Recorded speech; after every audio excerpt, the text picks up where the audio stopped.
Hello welcome to రాకుక్కరేన్ vlogs. ఏంటి రాకుక్కరేన్ వ్లాగ్స్ వెనకాల ఉండాల్సిన కూరగాయలు లేకుండా గుండెకాయ వచ్చింది అనుకుంటున్నారా? ఎస్, ఈ వీడియో మరి అంత స్పెషల్.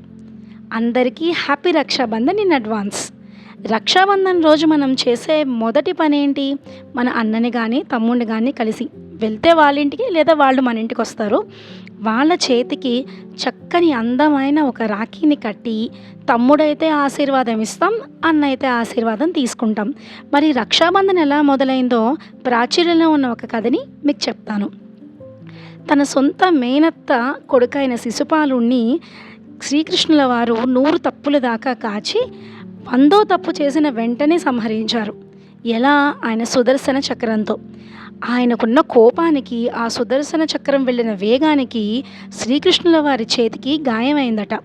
అప్పుడు చుట్టుపక్కల వాళ్ళందరూ అయ్యో గాయం అయ్యో గాయం అని అటు ఇటు పరిగెడుతుంటే పక్కనే ఆయన చెల్లెలైన ద్రౌపది మాత్రం క్షణం కూడా ఆలోచించకుండా ఆవిడ పట్టు పీతాంబరాలని సర్రన చింపేశారట.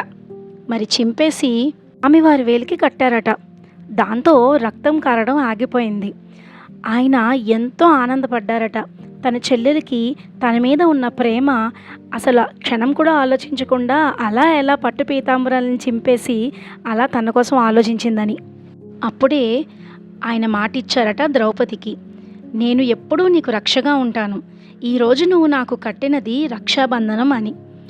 ఆ తర్వాత ద్రౌపదికి మయసభలో జరిగిన అవమానం, శ్రీకృష్ణుల వారు వచ్చి ఆమె వస్త్రాలను అమితంగా ఆమెకి ఇవ్వడం అంతా మనకి తెలిసిందే కదా. ఎప్పటికీ తన సోదరికి రక్షణగా ఉంటానని ఆయన ఇచ్చిన వాగ్దానం అన్నమాట. మరి మనందరం కూడా అప్పటి నుంచి రక్షాబంధనాన్ని ఎంతో ఘనంగా జరుపుకుంటున్నాం. డియర్ బ్రదర్స్, మీరందరూ కూడా ఎప్పుడు చాలా సంతోషంగా ఎప్పుడు హాయిగా ఉండాలని మనస్ఫూర్తిగా కోరుకుంటున్నాను. నాకు దొరికిన అదృష్టం వల్ల నా సొంత తమ్ముడితో పాటు ఇంకా చాలామంది అన్నల్ని తమ్ముళ్ళని సంపాదించుకున్నాను. వాళ్ళందరూ కూడా నాకు సొంత అన్నదమ్ములు సమానమే. మై డియర్ బ్రదర్స్, ఈ వీడియో మీ అందరికీ అంకితం. ఇక్కడ ఇంకో ఇంపార్టెంట్ విషయాన్ని మీ అందరికీ నేను చెప్పాలనుకుంటున్నాను. ఇది నా పర్సనల్ ఒపీనియన్. ఇప్పుడు చాలామంది మీరు మీమ్స్ చూస్తుంటే దాంట్లో రక్షాబంధన్కి చెల్లొచ్చి రాఖీ కట్టి డబ్బులన్నీ అడిగేస్తుందని, నేను ఆస్తి అంతా పోయిందని, అలా రకరకాల మీమ్స్ వస్తూ ఉంటాయి కదా. అసలు గిఫ్ట్ ఎందుకు ఇవ్వాలి? Is that mandatory? అది ఎవరికి వాళ్ళు డిపెండ్ అయి ఉంటుంది. కానీ ఒక అక్కకి లేదా చెల్లికి మోస్ట్ ప్యాంపర్డ్ పర్సన్ ఎవరు ఉంటారు? అన్న లేదు తమ్ముడు, అంతే కదా. సో ఇలాంటి రక్షాబంధన్ రోజు మీ సిస్టర్స్కి గిఫ్ట్లతో పాటు మీ టైం కూడా ఇవ్వండి. ఎందుకంటే ఈ బిజీ లైఫ్లో కనీసం ఒక వారానికి ఒక్కసారో నెలకొక్కసారో కలుసుకునే అవకాశం ఉండట్లేదు, ఫోన్లో మాట్లాడే టైము ఉండట్లేదు. సో ప్లీజ్ డియర్ బ్రదర్స్, మీమ్స్లో చూపిస్తున్నట్టు ఆస్తులు రాసి ఇవ్వక్కర్లేదు, డైమండ్ రింగ్స్ ఇవ్వక్కర్లేదు. ఒకరోజు కంప్లీట్గా డే స్పెండ్ చేయండి. అండ్ వాళ్ళకి ఇష్టం ఏమన్నా మీకు తెలిస్తే అవి తీసుకెళ్ళి ఇవ్వండి చాలు.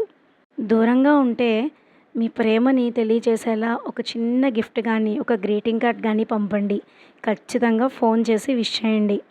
మీకు తెలియదండి, చాలా సంతోషపడిపోతారు మీ సిస్టర్స్. సో మీరందరికీ కూడా ఇంకొకసారి హ్యాపీ రక్షాబంధన్.